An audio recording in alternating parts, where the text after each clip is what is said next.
Bienvenue, on va essayer de commencer à peu près à l'heure, pour cette journée annuelle FAVA Multi, qui est la 7e du genre, et qui va nous permettre d'accueillir, pour ceux qui ne la connaissent pas encore, notre nouvelle chef de projet, Mathilde Grégoire, qui, je crois, n'avait pas été encore vue par tout le monde. Donc, ça va être, Mathilde, vous allez vous présenter un tout petit peu et puis introduire la journée. On a un programme qui est assez chargé, avec une première partie, comme vous l'avez vu, qui est un peu administrative, et une première partie sur les registres, et ensuite la vie réelle de la filière, avec tous les projets de recherche et tout ce qui s'y passe un petit peu. Et on prolongera ça par une deuxième session. Mathilde va vous dire tout ça. Donc, bonjour à tout le monde. Merci d'être là. Mathilde, à vous. Pouvez-vous nous dire qui vous êtes? Oui, merci. Donc, bonjour à tous et ravie de pouvoir introduire cette 7e journée annuelle FAVA Multi. Donc, moi, en effet, c'est Mathilde Grégoire. Je suis chef de projet de la filière FAVA Multi depuis décembre. Et donc, je viens d'un parcours Sciences Po à Strasbourg. Et avant d'arriver dans la filière, j'étais dans un cabinet de conseil en santé publique également. Donc voilà, j'ai un peu baigné dans la santé publique avant d'arriver dans la filière FAVA Multi. Et je suis ravie de pouvoir travailler sur les maladies rares depuis déjà maintenant 5-6 mois. Donc voilà, ça passe vite. Donc voilà, je suis ravie du coup de lancer ma première journée annuelle de mon côté. Et on va commencer tout de suite. Voilà. Donc merci à tous déjà pour votre présence et votre participation, et merci aux intervenants par avance pour leur présentation. On va rappeler un peu l'ordre du jour de cette journée. Donc, on va commencer, comme l'a dit professeur Jondot, par rappeler un peu les actions de la filière. On fera un point sur le Vaskern. Puis après, donc, sur les données de santé dans les maladies rares, on aura 2 présentations. L'une de Arnaud Sandrin, donc directeur opérationnel de la BNDMR, sur donc la BNDMR, Bamara, le bilan, les perspectives. Et on aura une présentation des bases de données européennes par professeur Jondot, qui est coordonnateur de FAVA Multi et de Vaskern. Et ensuite, on verra un peu toutes les actualités médicales et non médicales des membres de la filière. Voilà, donc il y aura une pause vers 11h au milieu du programme. Donc, je commence de suite avec la présentation des actions de la filière, en commençant par représenter l'équipe projet qui a un petit peu évolué depuis un an. Donc, en effet, je suis arrivée en décembre 2020, mais il y a également Dina Al-Julami qui est arrivée en juillet 2020, donc juste après la dernière journée annuelle, et qui est ARC, donc chargée de mission base de données au sein de la filière. Mais donc, il y a toujours professeur Guillaume Jondot, animateur de cette filière FAVA Multi, Nathalie Lemarié, secrétaire de la filière, Amal Ayadi Robert, ARC de la filière qui est actuellement en congé maternité, Julie Chassagne, chargée de mission e-santé, donc sur tout ce qui est RCP, webconférence, e-learning. Vous avez sûrement eu l'occasion d'échanger avec elle. Et Marie Thuillier, psychologue de la filière, donc sur PsyFAVA Multi et les groupes de parole. Voilà. Qui sont là depuis à peu près un an, à peu près. Donc, on les voit normalement aussi avec moi, leurs caméras sont allumées, on voit un peu toute l'équipe. Voilà. Et il y a des évolutions à venir, en effet, parce qu'on sait déjà que Marie Thuillier, donc psychologue de la filière, va partir en août. Donc, on réfléchit aux modalités de remplacement. Donc, voilà pour le côté équipe. On va se lancer directement après sur les différents axes des missions de la filière, en commençant par l'amélioration de la prise en charge des patients, qui est un des gros axes de la filière FAVA Multi, et sur lequel la filière a beaucoup de projets qui ont été mis en cours ou mis à jour au cours de l'année qui vient de s'écouler. Donc, notamment avec la distribution et l'actualisation des cartes d'urgence. Donc, au sein de la filière, on a 8 cartes d'urgence que vous pouvez retrouver donc le syndrome de Marfan, maladie de Randu-Osler, syndrome d'Ehlers dans l'os vasculaire, maladie de Burger, maladie Takayasu, dysplasie fibromusculaire, malformation artério-veineuse superficielle. Et on a une nouvelle carte qui a été créée récemment, c'est malformation artério-veineuse cérébrale et médulaire. Donc nous vous invitons à nous demander des cartes. Quand vous en avez besoin, nous les imprimons, vous les envoyons. Et donc voilà. Et n'hésitez pas à nous solliciter et pensez bien à les distribuer à vos patients. Parce que vous êtes le premier biais par lequel le patient, le seul biais d'ailleurs par lequel le patient reçoit ses cartes d'urgence. La filière, elle est aussi là pour coordonner et soutenir la rédaction des protocoles nationaux de soins. Et au sein de la filière, il y a 4 PNDS qui ont été publiés déjà. Donc, il y a le PNDS Marfan qui a été publié en 2018, le PNDS Randu-Osler en 2018 également, le PNDS lymphœdème primaire en 2019 et le PNDS artéritre de Takayasu a été publié en 2020. Il y a également 3 PNDS qui sont en cours de rédaction, donc sur les malformations artério-veineuses superficielles, sur le syndrome d'Ehlers dans l'os vasculaire, et un PNDS a été retenu par la DGES lors de son dernier appel à projet sur les PNDS qui avait cours en 2020. C'est le PNDS lymphangiectasie intestinale primitive, maladie de Waldman. Vous pouvez retrouver bien sûr les PNDS sur notre site internet de la filière. Et si vous avez besoin de soutien dans la rédaction de ces PNDS, n'hésitez pas non plus à revenir vers nous. Nous verrons comment la filière peut vous aider.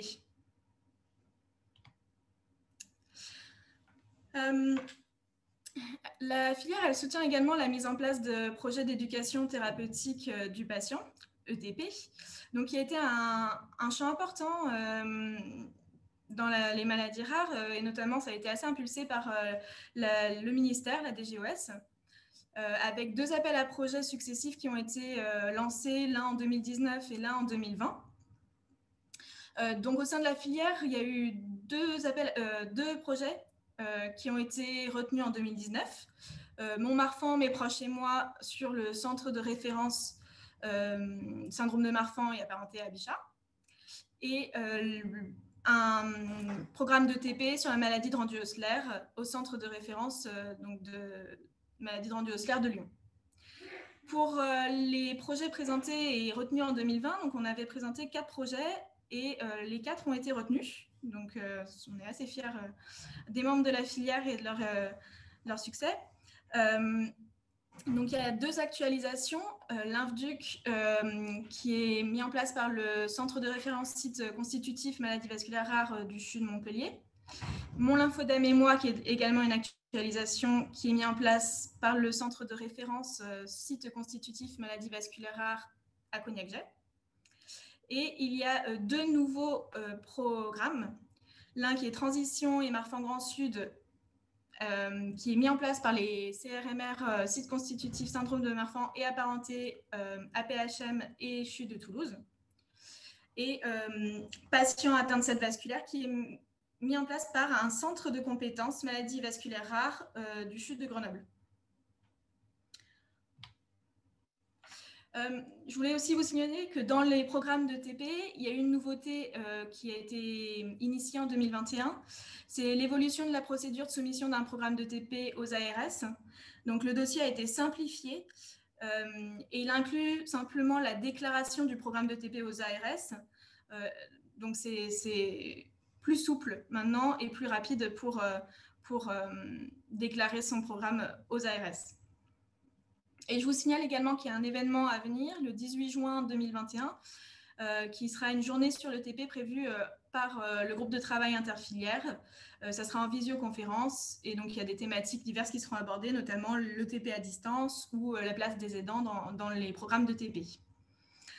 Je vous rappelle également que la filière, on essaye de mettre en évidence, de rendre visibles ces programmes de TP qui sont vraiment utiles pour les patients. Donc, on vous remercie de bien penser à nous informer dès que vous avez mis en place ou actualisé un programme de TP. Voilà, nous, on les recense sur notre site internet. On peut également relayer, si besoin, sur les réseaux sociaux ou autres, si vous avez besoin de faire connaître ce programme. Donc voilà, ne pas hésiter à nous envoyer un mail quand vous avez développé un programme de TP ou actualisé un programme. Donc la filière, elle est aussi impliquée dans tout ce qui est réunion de concertation pluridisciplinaire et notamment aussi les pré-indications. En effet, la filière Fava-Multi, elle s'inscrit pleinement dans la mise en œuvre du plan France Médecine Génomique 2025. Et pour cela, elle permet l'accès aux patients à un séquençage complet de leur génome. Et cela se fait via les réunions de concertation pluridisciplinaire. Donc la filière, elle est assez active sur ce champ-là. Sur un an, on voit, donc nous, on a eu 4 pré-indications qui ont été retenues au sein de la filière dans le cadre du plan France Médecine Génomique. Donc la première, c'est syndrome de Marfan et pathologie apparentée. Et sur l'année qui vient de s'écouler, il y a eu 70 dossiers qui ont été présentés en réunion de concertation pluridisciplinaire. Ces réunions, elles ont lieu une fois par mois, voilà, donc c'est assez régulier et c'est un bon rythme. Il y a également donc, la préindication maladie de Rendu-Osler avec 38 dossiers présentés. La maladie des artères de moyen calibre avec 19 dossiers présentés et les malformations artério-veineuses superficielles et du SNC à potentiel agressif, 23 dossiers présentés. Voilà. Donc la filière, elle s'est aussi positionnée sur un versant psychologique. Donc elle apporte un soutien psychologique aux patients atteints d'une maladie vasculaire rare qui le souhaitent via donc une plateforme Psy-Fava-Multi. Donc c'est une psychologue qui est à votre service, Marie Thuillier actuellement. Quels sont les objectifs de cette plateforme? Au final, c'est d'évaluer les besoins psychiques des patients qui sont envoyés vers la plateforme, donc en échangeant avec eux par téléphone ou par mail.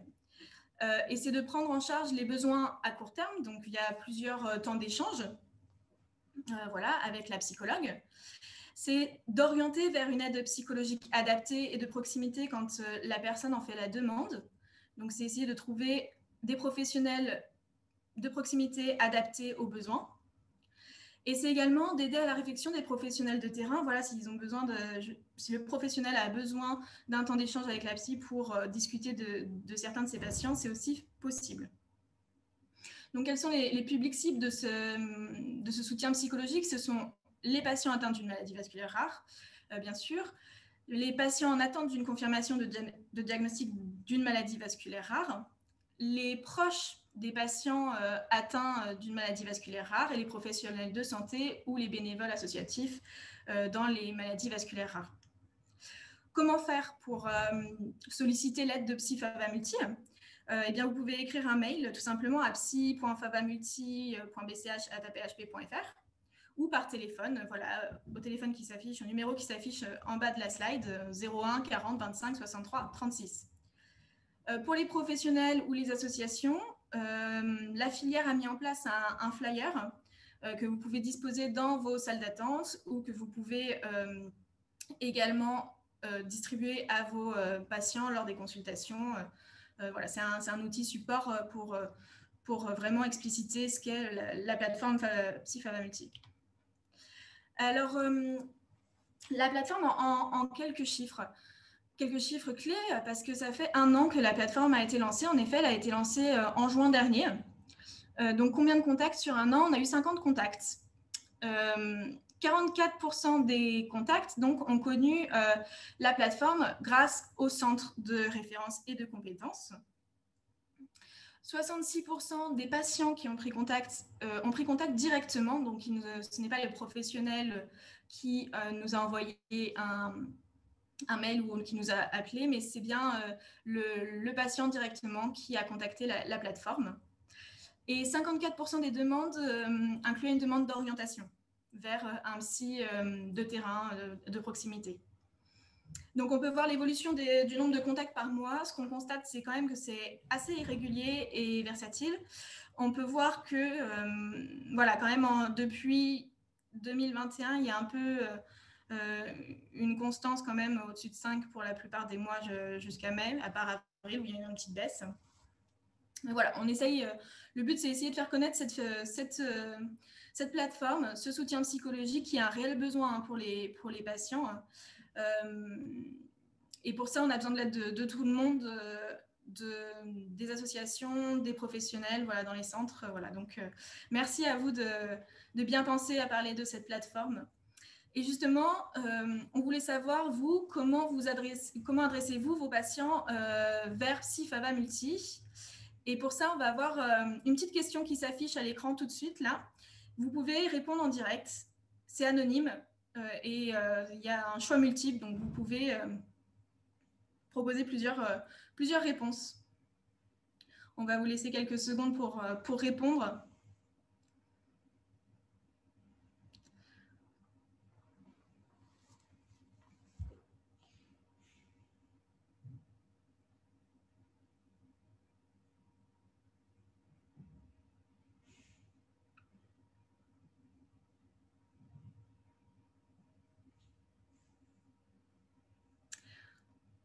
Voilà, je ne sais pas si Julie, peut-être que c'est tout bon.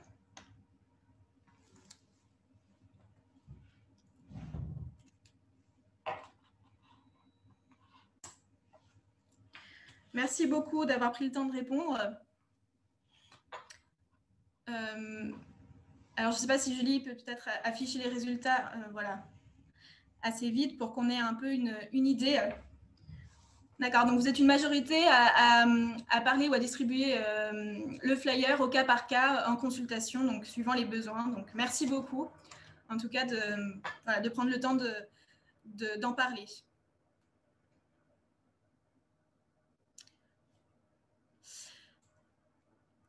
Donc, on va continuer, toujours sur l'aspect psychologique. La filière a récemment mis en place des groupes de parole. Donc, les groupes de parole se veut être un espace d'échange entre patients et ou proches de patients atteints d'une maladie vasculaire rare. Le but, c'est vraiment de partager des expériences et des vécus de patients. Donc, voilà, donc c'est un espace réservé hein, aux patients et aux proches.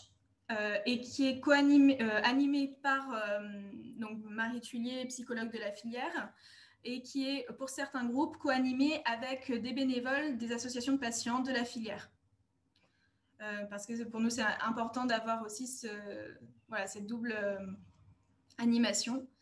Donc, quels sont les publics? Encore une fois, ce sont les patients atteints d'une maladie vasculaire rare. Et ce sont aussi les proches des patients atteints d'une maladie vasculaire rare. Comment faire pour s'inscrire? Eh bien, les inscriptions sont soit via le site internet de la filière, on peut retrouver les différentes dates des groupes de parole et les différentes thématiques qui peuvent être soit par pathologie, quand elles sont co-animées avec les associations de patients, soit transverses. On a décidé de lancer 3 groupes de parole aux thématiques transversales, que sont parler de sa maladie vasculaire rare à son entourage, le handicap invisible, voilà, parler de son handicap invisible. Et la 3e, c'est réservé justement aux proches et aux aidants pour avoir un groupe de parole qui leur appartient également. Nous faisons régulièrement de la communication sur les réseaux sociaux pour ces groupes de parole, donc c'est aussi un levier pour s'inscrire.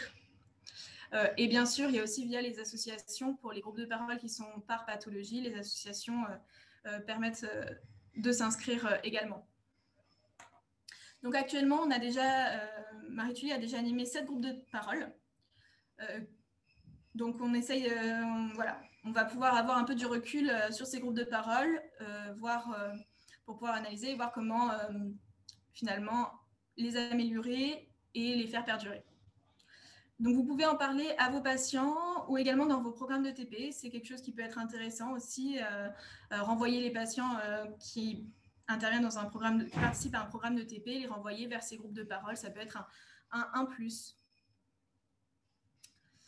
Donc, n'hésitez pas à aller à chaque fois sur le site de la filière hein, pour retrouver plus d'informations, voilà, ou pour trouver les dates ou les thématiques. Tout se trouve sur le site de la filière. Cette année, puisque l'année dernière, ça a été prévu, mais ça a dû être annulé. il y a eu le financement et l'organisation donc d'une formation patient partenaire, donc qui est en cours d'ailleurs, qui a débuté le 21 mai, la première journée de formation, et qui est en cours jusqu'au 10 juillet. Quel est l'objectif, juste pour rappeler un peu une formation patient partenaire? Le but, c'est de former des patients à utiliser leur expérience personnelle pour améliorer les parcours de soins. Donc, c'est finalement faire en sorte que les patients qui seront formés puissent intervenir soit dans les centres de référence, de compétences, ou puissent créer leur association s'il n'y a aucune association qui existe pour leur pathologie, voilà, ou c'est mettre en place des projets de communication, rendre visibles les pathologies. C'est vraiment être acteur finalement du système de soins dans les maladies rares, où l'expérience patient est vraiment essentielle dans ces pathologies. Nous avions lancé une enquête auprès des centres de référence et de compétences pour justement voir un peu votre intérêt pour cette formation patient partenaire, et vous aviez été nombreux à nous répondre, et notamment vous étiez nombreux à être intéressés par cette formation. Vous étiez 23 centres sur 29 répondants à se dire intéressés à l'idée d'intégrer un patient partenaire dans votre centre. Et déjà, 4 d'entre vous le faisaient déjà. Donc voilà, c'est quelque chose qui se met peu à peu en place, et on pense que c'est intéressant. Donc c'est ce qu'on a voulu faire avec cette formation. Qu'est-ce qui a été fait? Donc, pour rappel, il y a un webinaire de sensibilisation à l'approche patient-partenaire pour ceux qui ne savent pas encore très bien ce que c'est qu'un patient partenaire. Vous pouvez retrouver ce webinaire sur la chaîne YouTube. Alors, n'hésitez pas à nous envoyer un mail pour retrouver le lien de ce webinaire parce qu'il est en privé. Voilà, donc on vous distribue le lien pour que vous puissiez visionner ce webinaire de sensibilisation à l'approche patient-partenaire qui a été où le professeur Catherine Tourette-Turgis, qui est la directrice de l'Université des patients, intervient et explique ce que c'est que cette approche, et où une patiente partenaire explique également ce qu'est l'approche patient partenaire. La formation, c'est 6 journées de formation, donc qui ont débuté, comme j'ai dit, le 21 mai et qui vont continuer jusqu'au 10 juillet. Donc, c'est 40 heures de formation pour après être certifié patient partenaire, avec une certification à la fin. Voilà, il faut suivre les 40 heures. Il y a 14 patients qui ont été inscrits et qui ont été donc dans cette formation. Et les 14 patients représentent les 6 pathologies de la filière. Donc, on a réussi à avoir quand même un panel assez intéressant du nombre d'une bonne représentation des pathologies de la filière. C'était important pour nous vraiment qu'il y ait des patients avec des pathologies variées pour être représentatif vraiment de FAVA multi.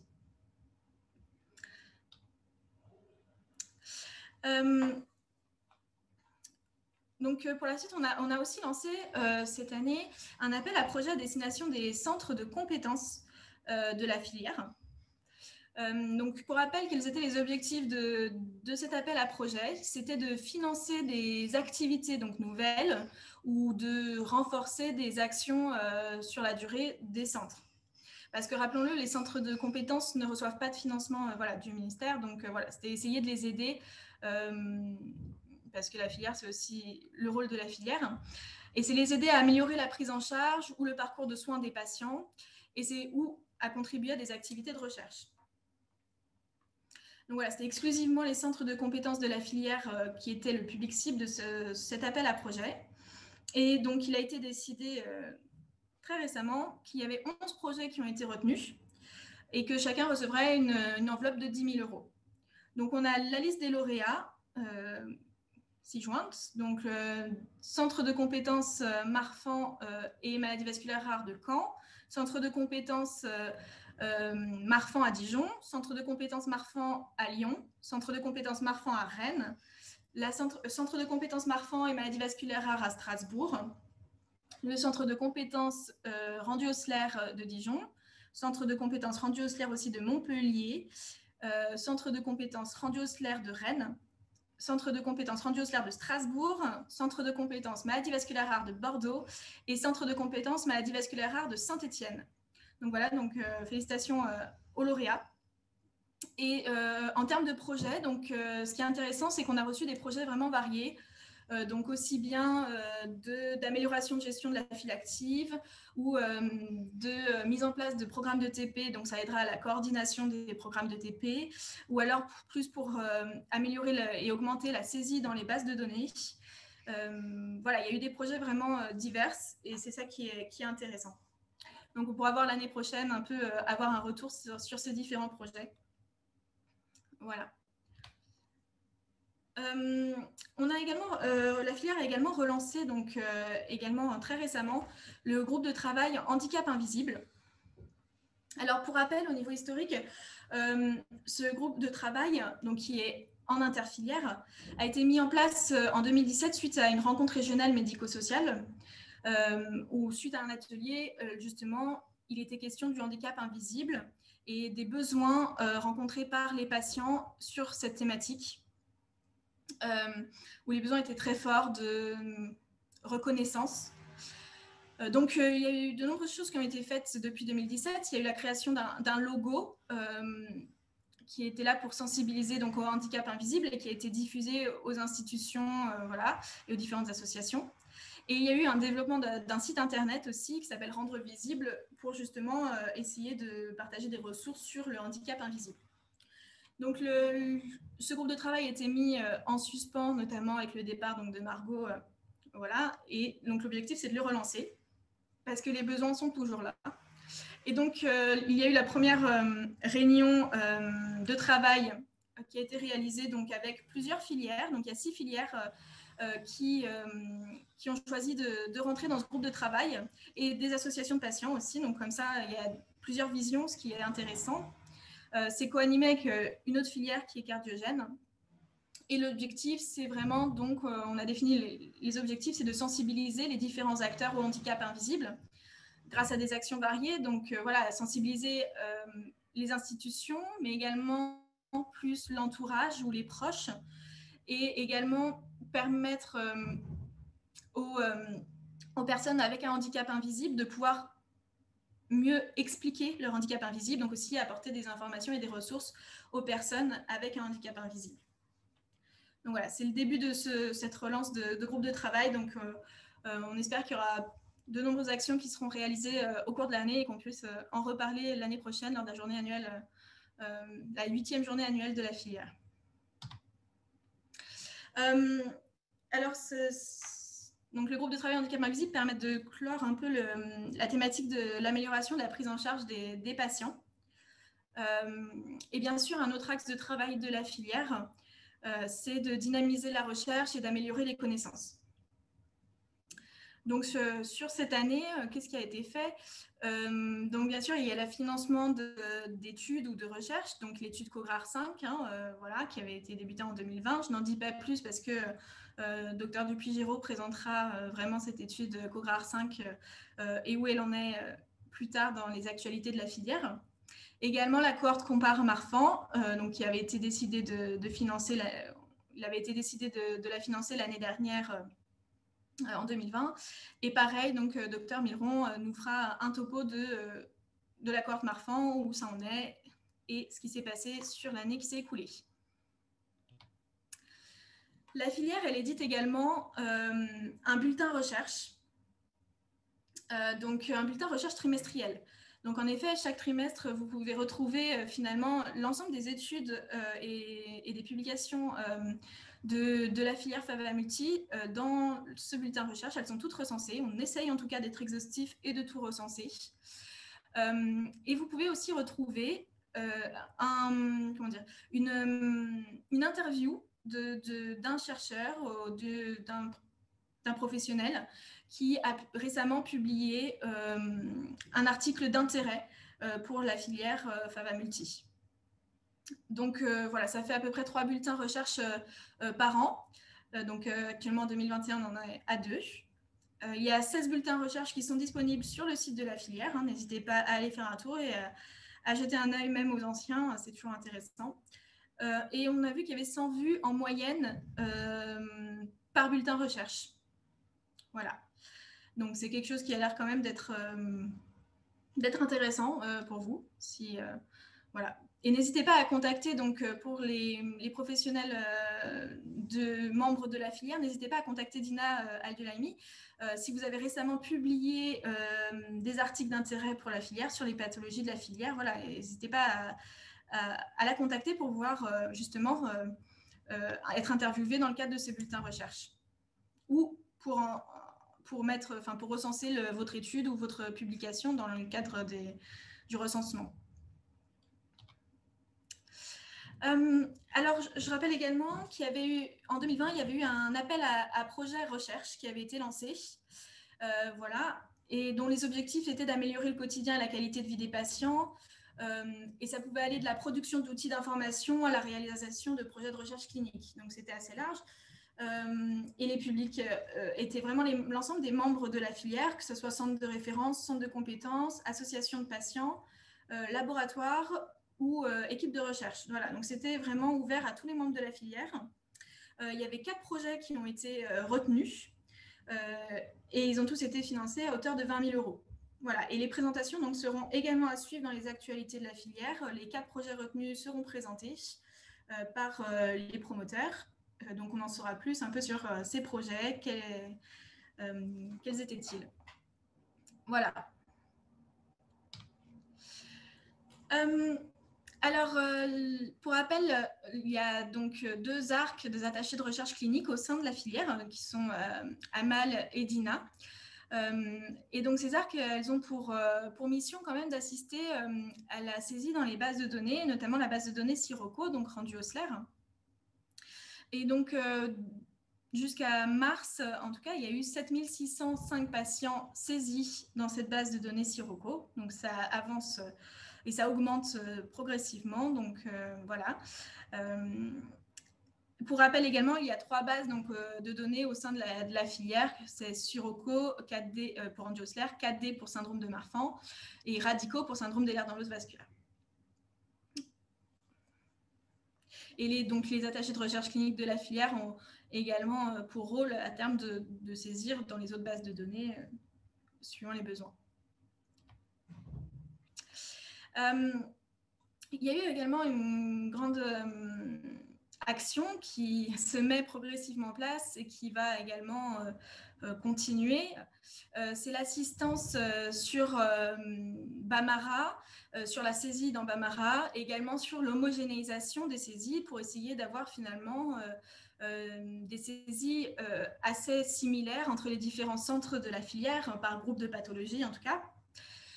Donc oui, en effet, les objectifs, c'est ça, c'est d'homogénéiser les saisies dans Bamara par groupe de pathologie et c'est fortement incité par le ministère, avec notamment la mise en place d'un projet errance et impasse diagnostique, où la filière a écrit une lettre d'engagement pour s'engager à participer à cette action.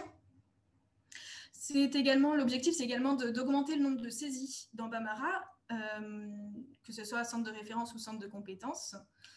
Et ce sera à terme d'analyser les données sur l'errance et l'impasse diagnostique, voilà, quand il y aura en effet plus de saisies et qu'elles seront plus homogènes. L'objectif, ce sera de pouvoir utiliser finalement ces saisies pour des études. Qu'est-ce qui a été fait sur Bamara au sein de la filière? Eh bien, depuis fin 2020, l'ensemble des membres de la filière ont été formés.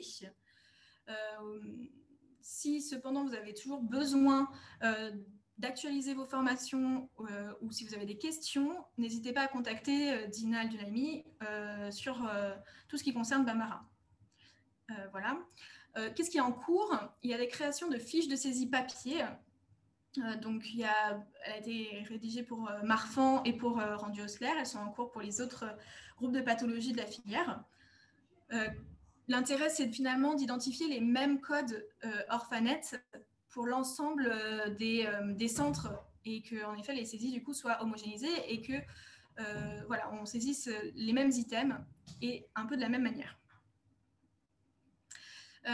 En cours, également, la création d'un guide sur Bamara pour essayer sous forme de questions-réponses, pour essayer finalement de répondre à vos questions si vous en avez, ou enfin, que ce soit vous, responsable de centre, d'un centre, ou alors directement vos attachés de recherche clinique dans les centres. Si vous êtes attaché de recherche clinique, voilà, c'est aussi essayer d'être un peu plus opérationnel et de pouvoir répondre aux questions.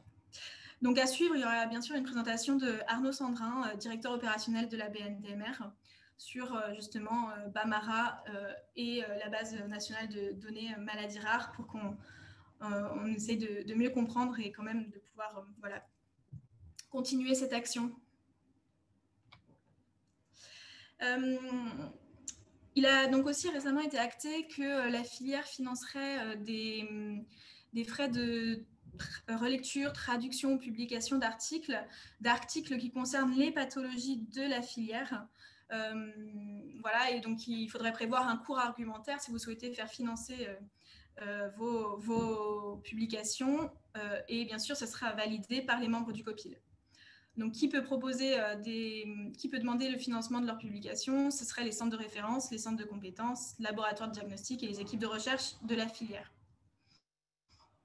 Voilà, donc comment il y a une procédure qui a été mise en place, donc n'hésitez pas à la consulter, elle est sur le site internet.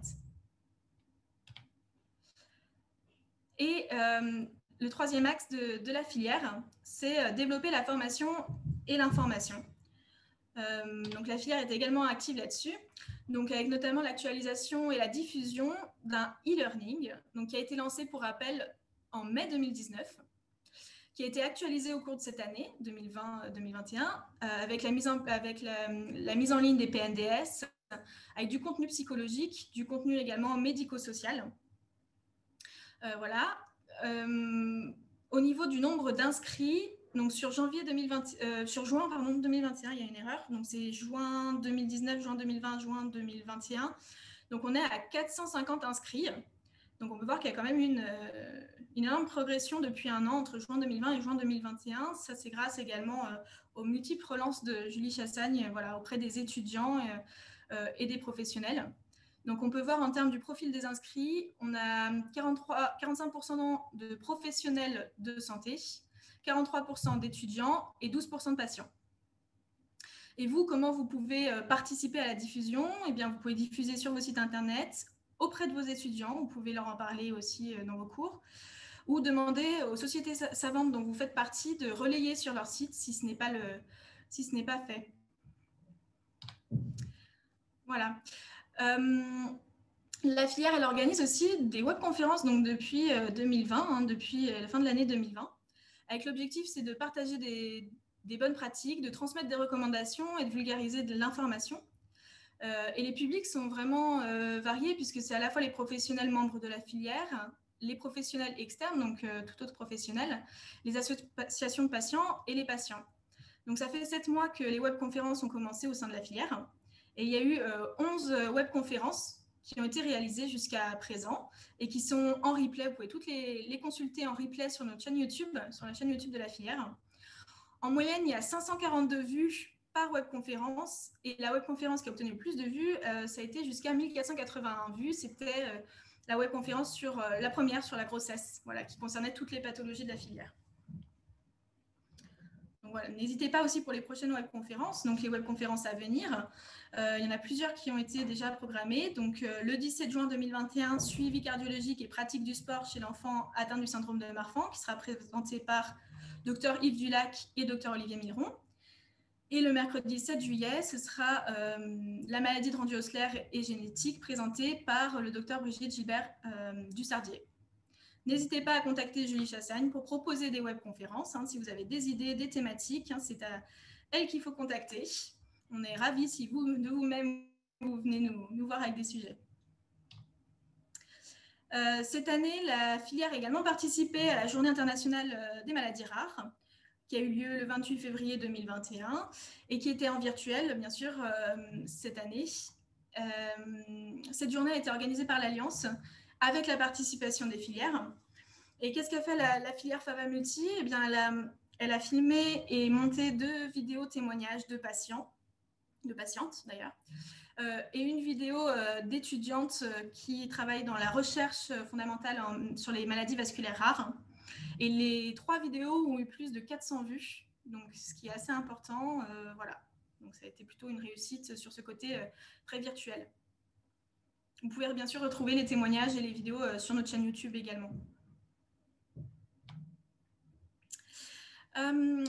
Enfin, la filière, on a souhaité quand même actualiser le site internet, le remettre à jour. Comment? Eh bien, on a mis d'abord un annuaire dynamique. L'objectif, c'est de pouvoir trouver des centres en fonction de la pathologie, du public pris en charge, adulte ou enfant, de la pathologie et de la région. Donc, pour essayer de faciliter l'orientation et de trouver plus facilement les centres que l'on cherche pour la prise en charge. Parce que la filière a également souvent des demandes, que ce soit par mail ou même téléphonique, pour trouver un centre. Qu'est-ce qui a été fait également? L'espace patient, on l'a alimenté avec de nouvelles thématiques, notamment les groupes de parole que vous pouvez retrouver. L'éducation thérapeutique, comme vous disiez, on essaye de recenser au mieux les différents programmes. Voilà, donc n'hésitez pas à faire un tour et aller voir s'il y a des sujets d'intérêt pour vous. Aussi, on a essayé de mettre en place un espace ressources qui a été fait à la demande de certains centres, certains professionnels, et où on essaye vraiment de recenser tous nos documents, que ce soit les flyers ou alors les documents procédures ou PNDS ou tout, voilà, tous les documents d'intérêt pour les membres de la filière sont sur cet espace ressources et vous pouvez tous les télécharger. Également les fiches de saisie papier pour Bamara, voilà.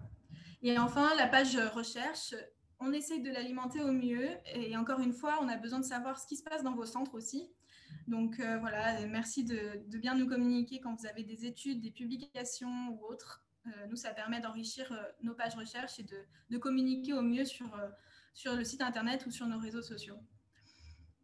Sur l'année passée, on a quand même eu 16 577 visiteurs sur notre site internet. Et la page qui a eu le plus de vues, ce sont les pages sur les pathologies, différentes pathologies de la filière, où en moyenne, il y a 1600 vues sur ces pages. Donc voilà, c'est quand même du coup une source d'information, notamment médicale, qui est importante. Et vous, du coup, trouvez-vous les informations souhaitées sur le site internet favamulti.fr? Donc encore une fois, il y a une petite question qui va apparaître. Voilà, et là, c'est un choix unique. Et c'est encore une fois anonyme. Donc n'hésitez pas à répondre. Je profite de ce petit temps pour dire qu'il se passe effectivement beaucoup de choses au niveau de la filière. On s'en rend compte avec ce que vous nous racontez. Il y a beaucoup de choses à faire. Et pour vous, dont je ne sais pas si tout le monde est au courant. Voilà. Super. Super. En tout cas, si vous avez d'autres besoins sur le site, s'il y a des choses que vous ne trouvez pas, n'hésitez pas à nous envoyer un mail et à nous dire ce que vous aimeriez voir apparaître sur le site. On est là pour ça, pour faciliter l'accès à l'information. Donc voilà.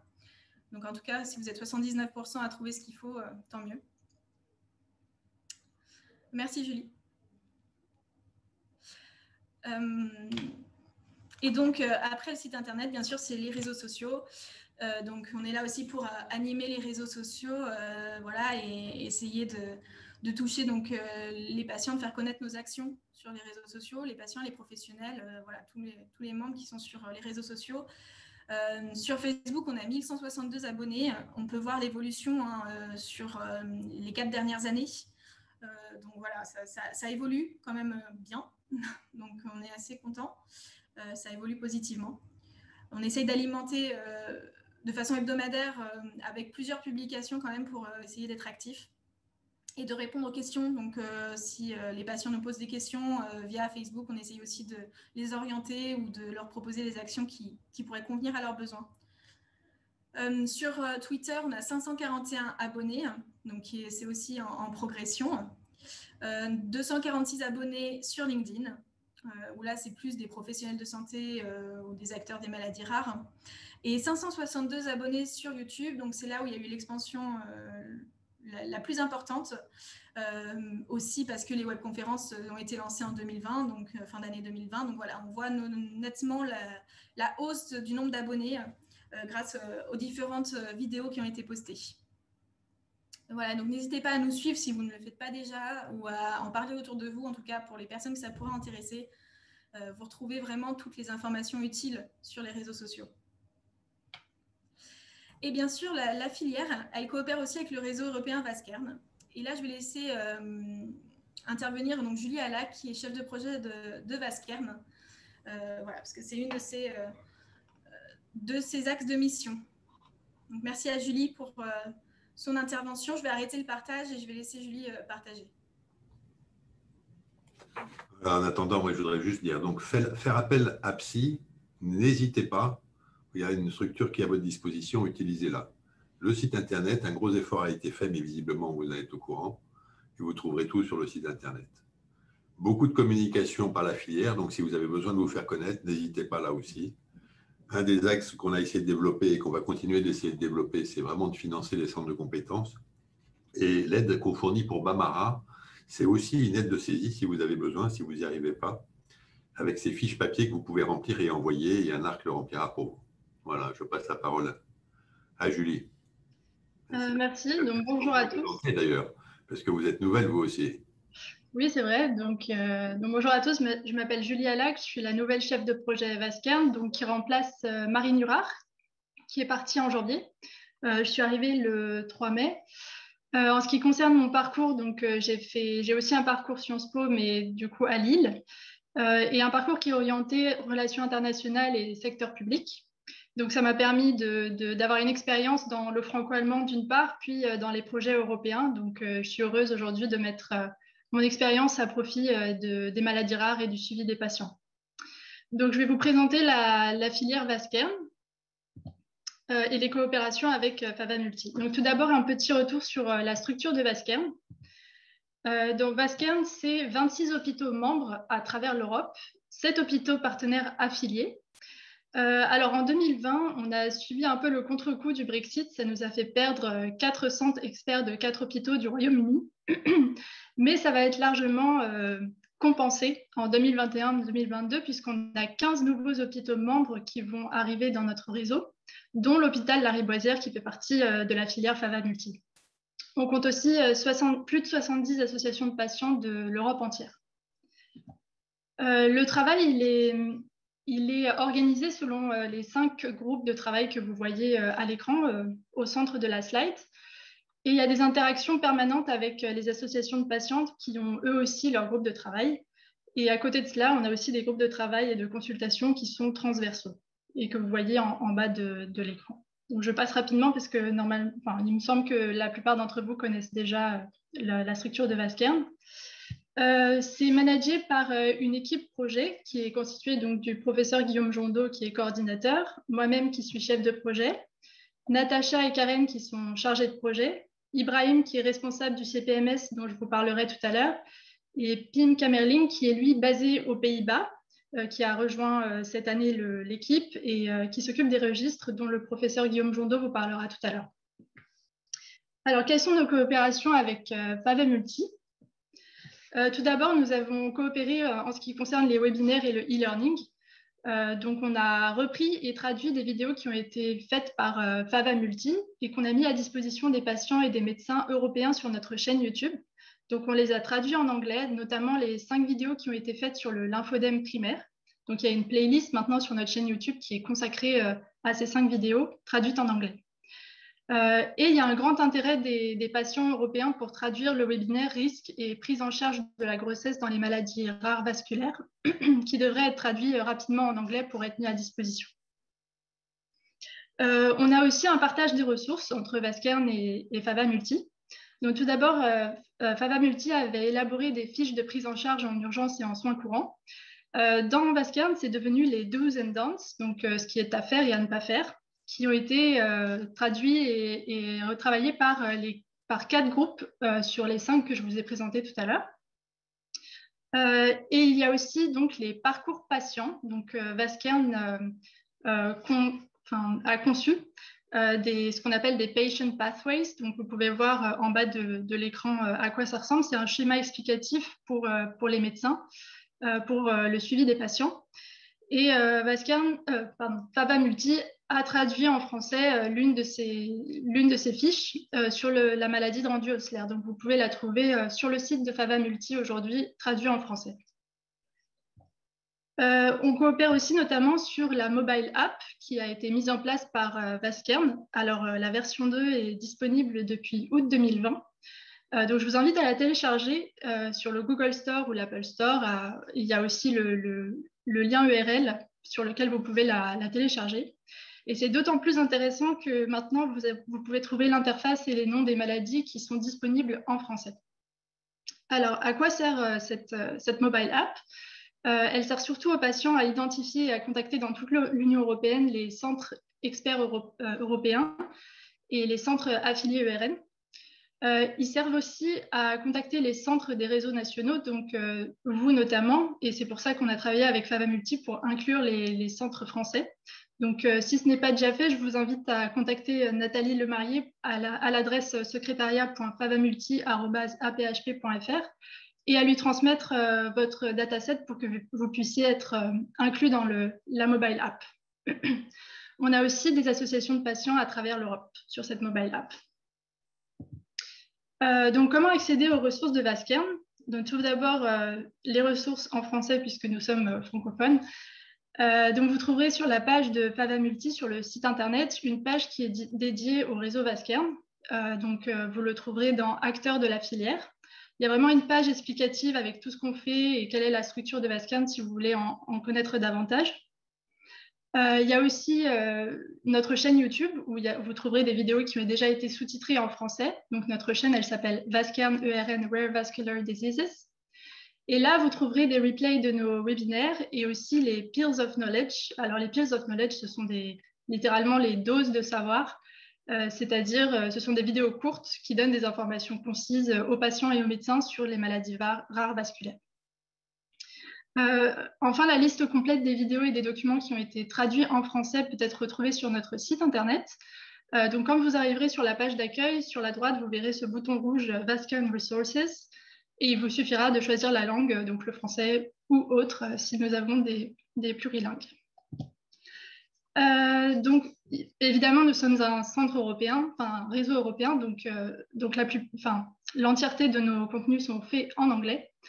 Donc, vous trouverez nos activités dans What We Do, donc le menu déroulant avec l'ensemble de nos activités. Et là, vous trouverez nos nouveautés de 2020. Donc, en 2020, nous avons produit 35 nouvelles Pills of Knowledge et 4 nouveaux webinaires. Il y a aussi eu 3 nouveaux parcours patients qui ont été élaborés par nos experts. Donc ça, vous le trouverez dans Patient Pathways et ils s'ajoutent aux 5 qui sont déjà disponibles sur notre site internet. Il y a aussi 4 consensus d'experts qui ont été publiés en mars à la suite du Covid-19 pour répondre aux inquiétudes et aux questions des patients, d'une part sur la pandémie, puis après sur la question des vaccins. Donc ça, ce sera dans Expert Consensus Statements. Et enfin, il y a 4 nouveaux articles scientifiques qui ont été publiés. Et là, vous les trouverez dans Collaborative Research and Publications. Alors, je reviens au CPMS dont je parlais au début. Le CPMS, ça veut dire Clinical Patient Management System et c'est la plateforme qui est mise à disposition de l'Union européenne pour la discussion de cas cliniques entre experts. Et vous avez la possibilité de vous aussi participer à cette discussion si vous avez un cas complexe à soumettre au réseau. Pour ça, vous pouvez avoir le statut d'invité sur la plateforme et je vous invite donc à contacter la personne qui correspond à la maladie au cas clinique que vous aimeriez discuter, donc le professeur Guillaume Jondeau pour le syndrome de Marfan et apparenté, le docteur Sophie Dupuy-Giraud pour le rendu ossellaire, le docteur Michael Franck pour les maladies vasculaires rares des moyens et petits vaisseaux, et le docteur Stéphane Vigne pour tout ce qui concerne le lymphodème primaire et pédiatrique.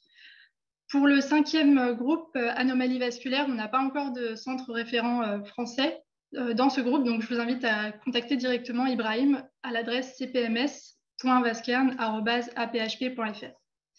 Voilà, donc sur cette dernière slide, j'ai remis un peu toutes les informations importantes. Je vous invite évidemment à nous suivre sur les réseaux sociaux et à vous abonner à notre newsletter qui peut être retrouvée sur notre site internet. Voilà, merci beaucoup pour votre attention. Merci Julie pour cette présentation qui est très claire et qu'on voit les retombées que peut avoir le réseau en français pour les gens qui sont simplement en France. Et puis, vous avez vu qu'il y avait beaucoup de centres français qui participaient à l'ERN et que donc les liens entre les deux sont assez forts. J'ai peur qu'on ait un petit peu de retard Oui, et merci. qu'on ne doive passer rapidement au topo suivant. Si Oui. on a des questions, on les recoupe à la fin peut-être. Oui, exactement, parce que Arnaud Sandrin donc, doit présenter sur le Bamara et BNDMR à 10 heures. Donc, si vous avez quelques questions, en attendant, on répond aussi, hein, pour ceux qui envoient des questions et réponses, on répond au fur et à mesure si c'est des questions qui ne concernent pas forcément tout le monde.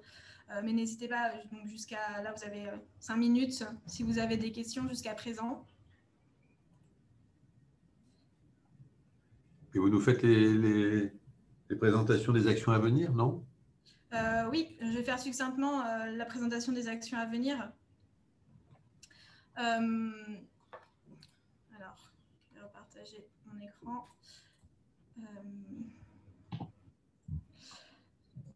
Julie, est-ce que tu peux arrêter le partage? Je peux le mettre en pause, mais j'ai pas de bouton arrêt du partage. D'accord. Je pense que tu peux prendre la main. C'est tout bon.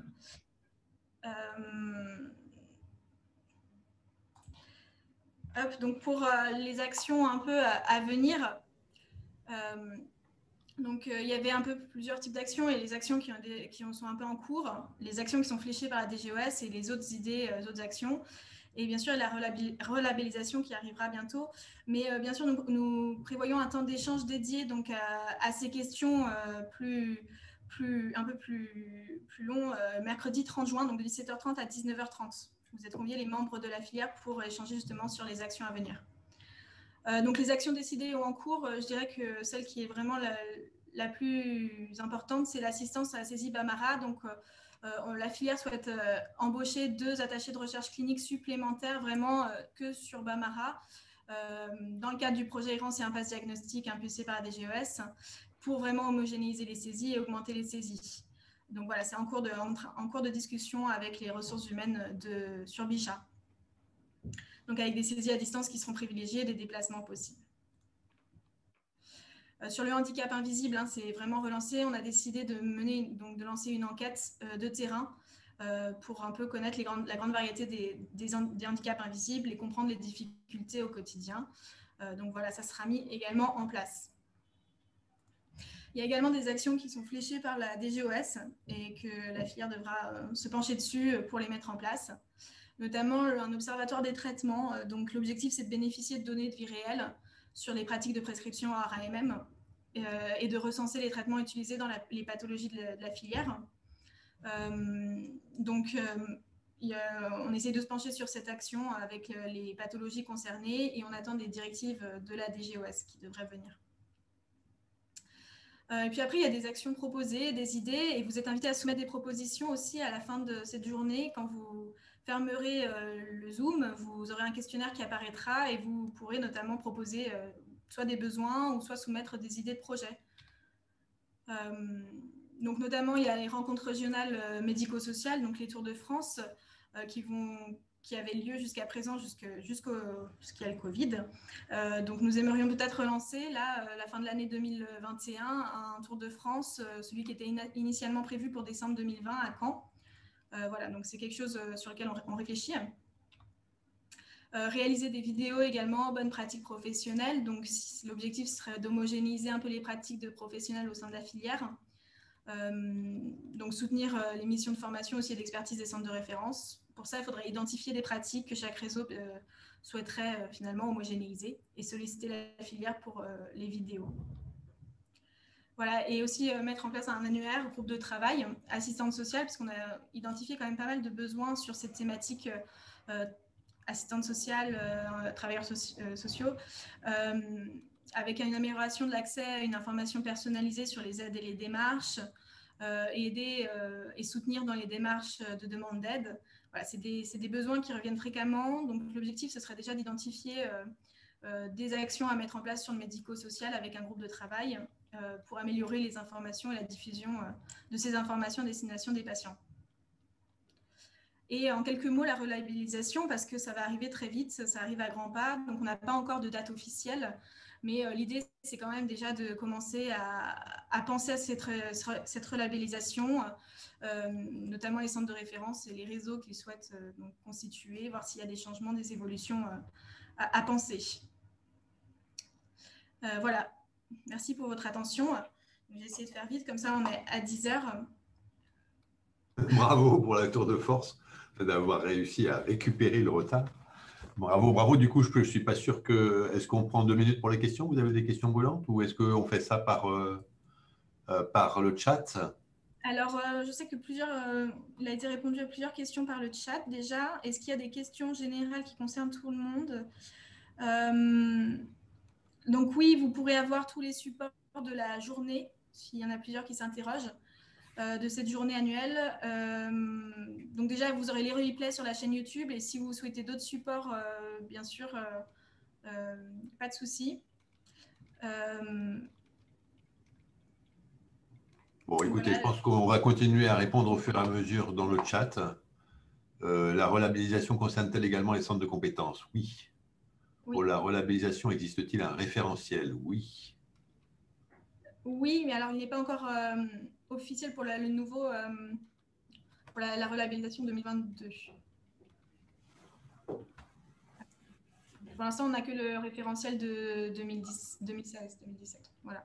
Il va y avoir des guides, il y a une fiche type qu'il faudra remplir. Donc, il y aura des guides pour ça.